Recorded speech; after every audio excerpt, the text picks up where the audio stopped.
আশা করি আপনারা বুঝতে পারছেন।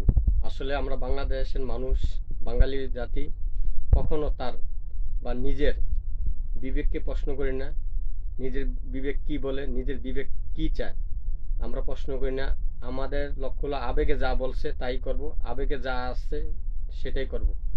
একটা মানুষ বাংলাদেশকে তিল তিল করে মধ্য আয়ের দেশ, দারিদ্র্যমুক্ত দেশ করতে চেয়েছিল, কিন্তু একজন স্বপ্ন বাজিঘর এসে, একজন স্বপ্নের সুৎখোর এসে বাংলাদেশকে আমেরিকার স্বপ্ন দেখিয়ে লাখো মানুষকে এখন দারিদ্র সীমায় রেখে চলে গেল।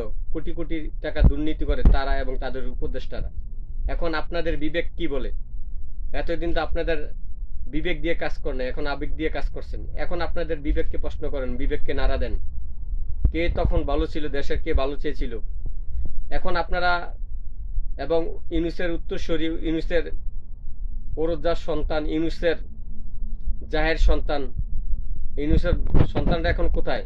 এখন আপনার বাবা এই কাজ করে গেছে, আপনাদের উপদেষ্টার করে গেছে, এখন কথা কেন বলতেছেন না? কারণ আপনাদের বাবা করেছে, সে কারণে এখন তো তুলপার হওয়ার কথা, কেন করতেছেন আপনারা তুলপার? এখন বলেন, স্লোগান দেন। এখন আর দিবেন না, কারণ সেটা তো আপনার আব্বা, সুদখোর আব্বা টাকা খাইছে, কোনো সমস্যা নেই। বাঙালি জাতি কখনো, বাংলাদেশের মানুষ কখনো উপরে উঠতে পারবে না, কারণ উপরে উঠতে যাইবো তখন বাংলাদেশকে ধ্বংস করে দিব। সবসময় মনে রাখবেন, যা উপরে ওঠার সময় আসছিল তাও আপনারা ধ্বংস করে দিয়েছেন। আপনাদের বিবেক কখনো কাজ করবে না, কারণ আপনাদের বিবেকে নোংরামি কাজ করে। আপনাদের বিবেক সবসময় নোংরামিতে কাজ করে, ভালো কিছু কাজ করে না।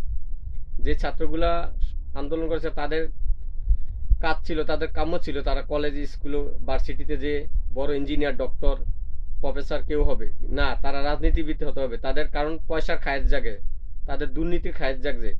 এই কারণে তারা পড়ালেখা ছেড়ে তারা দুর্নীতিতে ঢুকছে। সব চোর বাটপার, হাজার হাজার মায়ের বুক পরিকল্পনা করে ধ্বংস করে দিচ্ছে।